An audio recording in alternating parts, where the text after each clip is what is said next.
He was once a quiet teaching student, but somewhere along the line, Yanga Bara Nyalara traded chalk for chaos and built one of South Africa's most feared extortion empires. Known as both a street enforcer and a community protector, Bara rose from the dusty corners of Khayelitsha to become a name whispered in fear from Cape Town to the Eastern Cape. Businesses paid him, or rivals vanished. Witnesses were silenced, and when the courts couldn't stop him, something else did. Yanga Nyalara grew up in the dusty village of Coffin Baba in the Eastern Cape. Friends saw a shy boy who carried schoolbooks like treasure and spoke of one filling a classroom with hope. He entered a small teacher training college, proud and certain that chalk and lessons would change his life. But every school break, he met cousins returning from Cape Town with new sneakers, thick wallets, and thrilling stories of fast money. Those shiny rewards whispered louder than any lecture, and a quiet dreamer began to picture himself as something far darker. Cape Town's call finally won. Yanga packed a single duffel, hugged his mother goodbye, and boarded a night bus bound for Khayelitsha. He stepped into Site C and tasted a city ruled by fear, where shopkeepers paid gang fees just to unlock their doors. He watched older thugs flash and take envelopes, while police cars rolled by, windows up, eyes down. The lesson was simple. Anyone bold enough to grab power could own the streets. At first, the newcomer lingered in the shadows, handing out cheap cigarettes and small favors, so people learned his grin before they learned his name. One day, a Somali shop owner begged him to chase off careless thieves. Yanga did it for free, then did it again, and soon the shop owner pressed a folded note of cash into his palm. Respect felt sweet, but money tasted sweeter. By the time neighbors realized who stood guard outside their stores, the young helper had already chosen a new life. Locals began calling him Barai, short for teacher, though the chalk was long gone. He walked the alleys in a neat cap, smiling at grandmothers and buying candy for kids, yet his eyes never stopped scanning corners. If a trader refused protection, Bara sent boys with pipes to break shelves and noses. When the trader paid, Bara himself returned, repaired a broken lock, and promised safety under his wing. Many whispered that he was a good man. Many more whispered because fear pinched their throats. Within months, Bara's network stretched across Site C like barbed wire. He split the township into blocks, each watched by a runner who carried both stories and cash back to him. Tuck shop owners paid on Fridays, tavern keepers paid on Sundays, and taxi ranks paid every single day. Refusal meant smashed windshields or burning stalls. Agreement meant a sticker on the door that read, "Protected." No one asked who printed the stickers. They only thanked God when the night passed without fire. Competition did not last long. Bara gathered 10 young men who trusted him more than family and armed them with stolen wrapped in plastic bags. They trained in empty fields at dawn, firing at tin cans until the cans shredded like paper. When a rival crew tried to cut into his area, Bara's team stormed their hangout in balaclavas, bullets cracking windows and nerves. 2 rivals fell in the dust, and the rest limped away before sunrise. Word spread that Site C belonged to one teacher turned tyrant. Police opened files, but files are useless when pages stay blank. Witnesses swore they saw nothing, shopkeepers shut their mouths, and mothers dragged curious children indoors whenever detectives knocked. Officers linked Bara to yet every docket ended with insufficient evidence. In court halls, the silence felt heavier than any judge's gavel. Bara walked free each time, patting reporters on the shoulder as though he were still the polite student they wished him to be. Some residents praised him openly. They said children could walk to school again because Bara chased away petty thieves. They said taxis ran on time because drivers no longer fought over routes. Bara had settled every argument at point. Yet beneath the thin layer of order lay rivers of fear and flowing unseen until the day would come when even Bara's own footsteps echoed too loudly. That day was already rolling toward him like a distant storm, and the streets he ruled were about to turn on their king. The sun had barely risen on May 15, 2021, when Sikumbula Nkonke was down and cold. He had just collected extortion money from T&T Cash Store in Site B, Khayelitsha.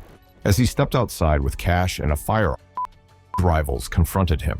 They didn't argue. They executed him on the spot and disappeared into the shadows before police could arrive. Nkonke wasn't just another street collector, he was Bara's trusted man. His was more than a message. It was a direct strike at the heart of Bara's operation. A rival gang had made their move, and they made it loud. But if they thought Bara would take the blow quietly, they were wrong. What followed next wasn't justice. It was calculated terror. Within hours, Bara had summoned a group of about 15 men.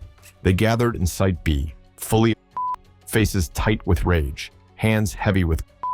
Their orders were clear: find anyone linked to the rival gang and leave no room for confusion.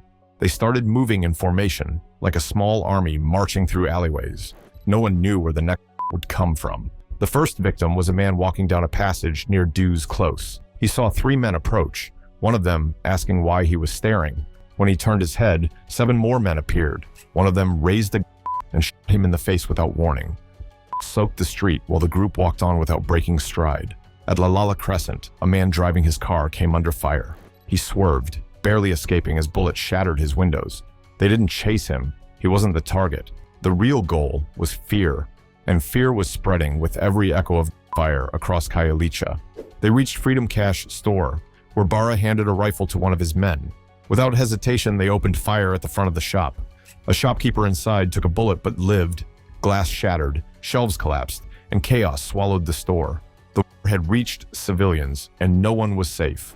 Outside a nearby tavern, Gavin Futo spotted the group and tried to run. He didn't get far. A shot to the chest dropped him before he could reach the door. Nearby, Tabiso and Mandlakaisa Similani sat in a parked Toyota Corolla. Bara and another man opened fire, them both instantly inside the car. Shell casings littered the ground as they moved towards ScoMo supermarket. Inside was shopkeeper Ibrahim Abdullah Ahmed. He never saw them coming.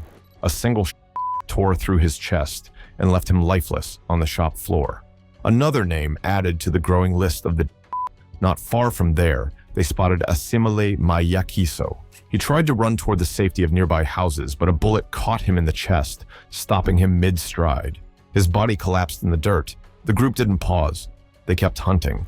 At a tuck shop, Simpiwe Mzola and Siabonga Batani were delivering bread. Both were down where they stood. Their hands still held plastic bread crates as they. Hassan Noor Mohammed, a man smoking nearby, took a bullet to the head. He never said a word. 2 more men walking on the roadside heard the and tried to flee. One instantly from a head. The other was in the face, but they lived. He would carry that scar for life, a permanent reminder of the day Cape Town lost control. Didn't stop. It just moved on. The group circled back to Bonzi Street, the place where Nkonke had. They saw Mzingi Simbalini walking alone. Rang out, and he dropped. No one ran to help. Everyone knew helping meant dying. Then they stormed back into T&T Cash store. 3 men entered. Within seconds, bullets flew again. 2 shopkeepers, Ahmed Abukar Omar and Osman Wado, were instantly. By the time the group vanished, the trail of stretched across 10 locations. Men lay in cars, in doorways, on sidewalks. Sirens wailed too late, and ambulances arrived only to carry bodies. Bara had done what he set out to do. He sent a message loud enough to shake every rival gang to their bones. But it wasn't just revenge. This was controlled by. Every bullet was a warning. Defy Bara and you. He didn't just want to retaliate. He wanted to own the fear. And on that day, Cape Town to make it happen. On July 1st, 2022, police caught up with Yanga Bara Nyalara. But when they opened the vehicle, they didn't find or stacks of cash. Instead, they found 90,000 rands worth of dog food. For a man linked to a wave of. It was almost laughable. But authorities didn't care what he had. They just wanted him off the streets. The arrest followed months of manhunts and silent neighborhoods. A 100,000 rands reward had been placed on his head, and whispers led police to a location in Botasig. They moved fast, cornering him before he could vanish again. The arrest was public, but the case was already a mess. Police had him in cuffs, but they had no hard evidence to tie him to the trail. 3 days later, on July the 4th, Bara was expected in court. Outside Cape Town Magistrates Court, a crowd gathered, not in anger, but in protest. Hundreds from Site C held up signs and chanted for his release. They didn't see a. They saw a guardian who kept their streets cleaner than the police ever did. Their chants echoed into the courtroom. He's doing the work the police won't. It wasn't just noise.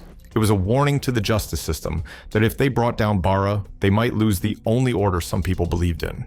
Inside, prosecutors scrambled to build a case, but time was not on their side. Their strongest witnesses was already under fire. The first was Christine Gumira, a state witness walking with friends one afternoon. A man in a white jacket and gray beanie pulled a from his pocket, checked over his shoulder, and shot her twice in the head. Her friends ran. The jogged calmly toward the nearest police station and vanished. Christine never got the chance to testify.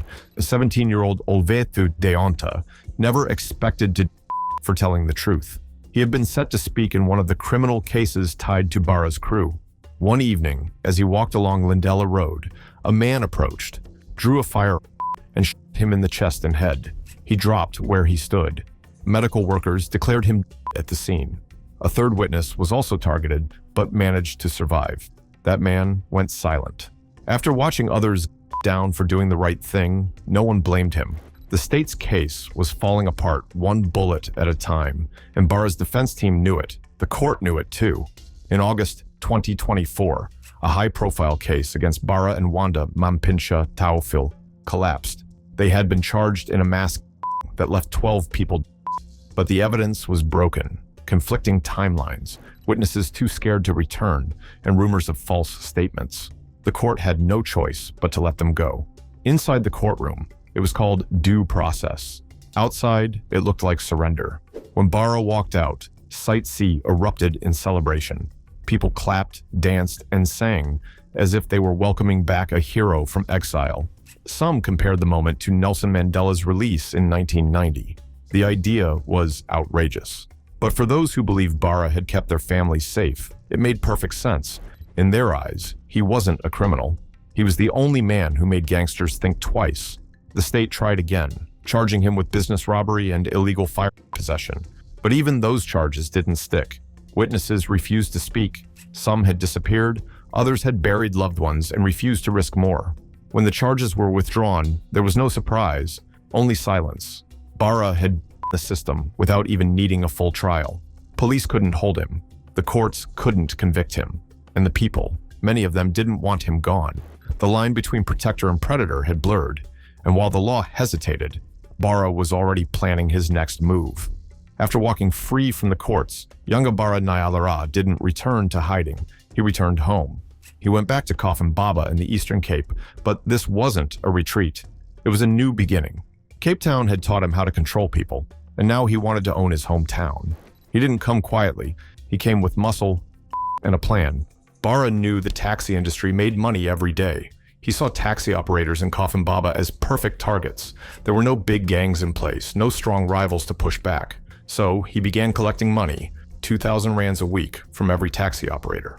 Those who refused were visited by men with and left with broken windshields or bloody warnings. The police in the area didn't react. No reports were made, and no arrests followed. Taxi drivers were too scared to speak, and many chose to pay quietly. Bara used the silence to grow stronger. What he built in Cape Town, he now expanded into small towns and rural routes, places that had never seen this kind of organized fear. At one major taxi rank, Bara called for a meeting. Taxi owners arrived thinking it would be about routes or fees. Instead, he stood up and declared himself the new chairperson. No vote was held. No one dared to object. The message was clear. He wasn't asking. He was taking control. With each passing week, his grip grew tighter. The people who once laughed at the idea of Bara running the Eastern Cape now whispered his name in fear. Taxi bosses paid what he asked, and some even started helping him collect. Every meeting, every gathering was guarded by men. If anyone planned to stop him, they stayed quiet or disappeared. But while the streets were quiet, police eyes had started watching. Intelligence units began tracking his meetings and noting the new faces in town. They picked up talk of a big gathering, one that would bring more vehicles, more muscle, and possibly new violence. This time, police were ready.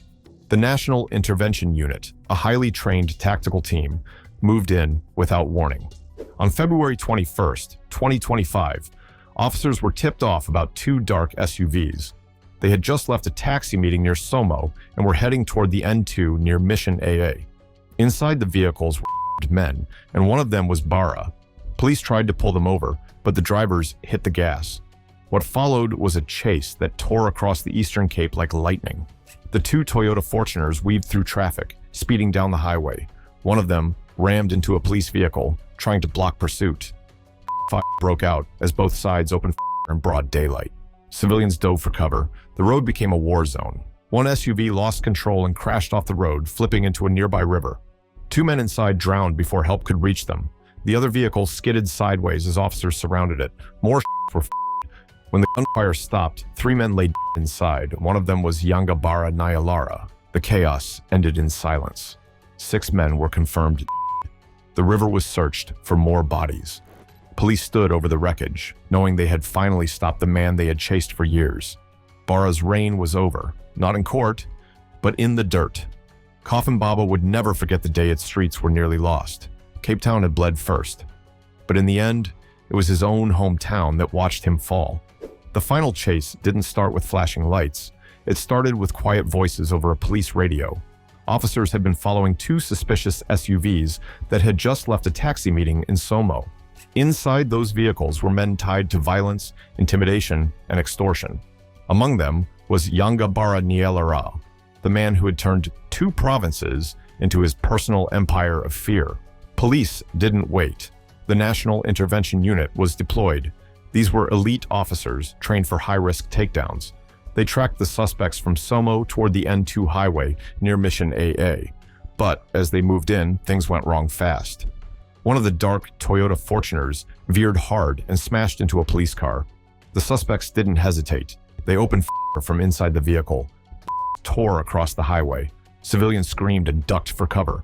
Traffic scattered as automatic rifles flashed from moving windows. The NIU returned. The bullets hit metal and glass as they tried to stop the runaway vehicles. The Fortuners zigzagged through traffic, trying to lose their tail. But the police weren't backing off. They stayed locked on the convoy, weaving behind them as chaos erupted across the road. Then one of the Fortuners hit the gravel. It spun out, flipped off the side, and crashed into the river below. The second vehicle kept speeding down the N2, but it was surrounded within minutes. Officers moved in from both sides. Another burst of fire exploded. The vehicle swerved, stalled, and stopped. When it was over, the silence was deafening. Inside the second SUV, 3 men were found. One of them, slumped in the back seat, still clutching a rifle, was Bara. After years of police failures, courtroom collapses, and dead witnesses, the man who ruled by violence had been stopped. Not by the law, by on a public road. At the river, officers called in divers. They pulled 2 more bodies from the sunken Fortuner. A 6th suspect was found near the water's edge, through the chest. 6 men in total were killed. It was one of the deadliest police shootouts in recent Eastern Cape history. Police confirmed it that same afternoon.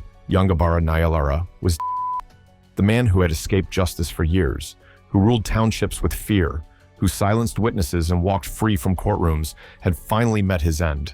Not behind bars, not in hiding. On the side of a highway, under fire, with nowhere left to run. In Site C, news spread like wildfire. Some people cheered, others watched quietly. For years, Bara had played both roles, and protector. To some, he brought order where police failed. To others, he was nothing but a monster. Now, both sides had to face the truth. He was gone. In Coffin Baba, the story was no different. Some families mourned him, remembering favors, money, or protection he had once offered. Others locked their doors, glad the man who had shaken down taxi operators and ruled with threats was no longer breathing.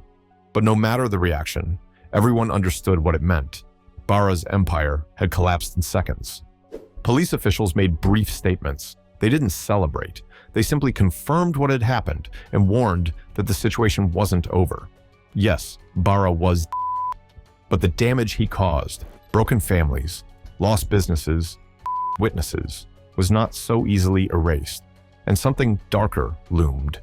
With a kingpin gone, power doesn't disappear. It shifts. Already, there were whispers that younger, more ruthless men were eager to take Bara's place. Men without his charm, without his loyalty, only hunger for power and profit. Gangs watched the news closely. They didn't just see an end. They saw an opportunity. Police knew it too, and they prepared for what might come next. But for now, there was quiet. No shots echoed in the night. No shopkeepers were forced to pay for protection. For a brief moment, the streets held their breath. Yanga Bara Nyalara had ruled with violence. He lived through blood, fear, and silence. He survived courts, dodged prison, and made enemies vanish. But in the end, it wasn't the law that caught him. It wasn't betrayal. It was a high-speed chase, a wrong turn, and trained officers who refused to back down. His story ended not in glory, but in a twisted SUV on a stretch of tar, surrounded by smoke and sirens. That was his final chapter. No jury, no last words, just a hard stop on a highway. His reign was over, and South Africa, for better or worse, turned the page. If you enjoyed this video, don't forget to like and subscribe. See you in the next video.